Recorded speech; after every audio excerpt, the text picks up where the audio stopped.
This time, I recognize the gentleman from Virginia, Mr. Griffith, for 5 minutes. Thank you very much, Mr. Chairman. Did appreciate the comments about using, as we move forward, so that we don't impoverish the other nations and impoverish our own nation, that we use modern technologies as we move forward. The problem that I think we have, and I would say that the countering plan is that we ought to make sure those technologies are available first before we put regulations in place that then cause us to lose an entire segment of our population's jobs and our energy production, et cetera. And that's been my concern all along. And coming from a coal-producing region, I can tell you that the policies already, not even counting the ones that are going to come out later this week or ones that may come out in the next few months, are devastating the economy of my district. And it was it's quite moving when you see these people. These are hard-working men and women who are out there trying to do jobs. It's not just the coal miners. It's the jobs that are reliant upon the coal mines. And, you know, every time I turn around, there's another manufacturing company that was relying on the coal industry that's going out of business, or that needed affordable electricity that's going out of business. There's another coal mine. About every other week I'm losing a coal mine in my district. That's people who were making about $75,000 a year that aren't making it now. And then probably the biggest blow that any of my communities has received, and while in fairness the two first factors they listed were the double-edged scissors of Obamacare, they also listed the fact that the economy is so poor in the area, and it's a coal-producing part of my district. And we just lost a hospital in my district. And so now some of my constituents are going to have to drive an hour, hour and a half to get to cardiac care in a hospital.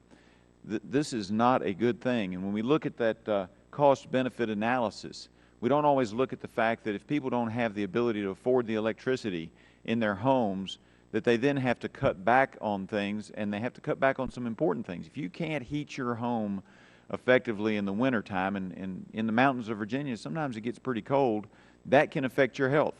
If you're having a problem with your heart, and all of a sudden, instead of being able to go to the local hospital because of policies enacted here in Washington, you have to drive an hour, hour and a half to get to heart care, that's going to have an impact on your health. There's just no way around that. And I think that we need to look at these things. And when we say that, oh, this is all going to be grand and all going to be great, I think we have to get the science and the breakthroughs and the technological breakthroughs out there first before we say we're going to shut down a lot of coal power plants because the technology is not out there for everything that needs to be done in order to make them 100%. And I don't think that and when you look at poverty, and I noticed that the gentleman earlier referenced a German article, how electricity became a luxury good. I don't think that the people of the United States of America consider electricity to be a luxury good, and I don't think we want to be at the point where they have a minister, in this case you, Ms. McCarthy, if in equal, the German environment minister, Peter Altmaier, giving out tips on how you don't preheat your oven to do cooking, and maybe if you lower the contrast and the brightness on your television, you can bring down your electric bill, because the Germans have put themselves in a position where people can't afford it. I don't want that for my country, but it's hitting my district hard right now. And so I hope that you would take that into consideration. And along with those things, I know that the President outlined a goal of 17% reduction in 2005 greenhouse gas levels by 2020. And he mentioned that also at a climate speech in June at Georgetown University. And I heard Mr. Secretary say earlier that we're about halfway there. I guess my question is that from programs from the EPA, or is that from plant shutdowns? And how much have the programs that the EPA has enacted brought down those greenhouse gases in the last 5 years? Can you give me quantify how much the programs have brought down? Let me just put the goal in a little bit of perspective. I think that goal clearly was stated in the Climate Action Plan, but in no way does that Climate Action Plan say that those actions are going to add up to that 17%.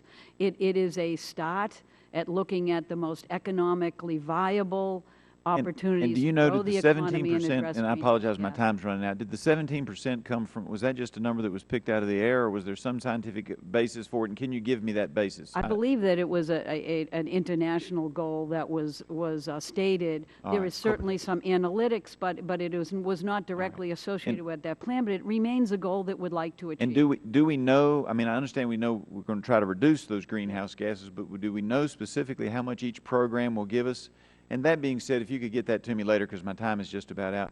Ms. McCarthy, I truly believe when you're here to testify And I've told people in my district that I think you do care about the plight of folks. And so I would ask you to commit, whether it's my district or one of the other districts in Central Appalachia that's been hit so hard, if we set up a trip, would you come down and see what's happening in the district to the people and where the jobs are just disappearing? There's lots of towns with empty storefronts, and it looks like a ghost town. I'll follow up directly with you on that. All right, I appreciate that very much. And Mr. Chairman, with that, I yield back. If I could just say that about half of the reductions so far have been from the shale gas revolution, purely market driven, and another part of it has been from the, especially in the transportation sector, the efficiency standards holding demand down there. Gentleman's time is Which were based on regulations. Isn't that correct? Correct. This time I'd like to recognize the gentleman from New York, Mr.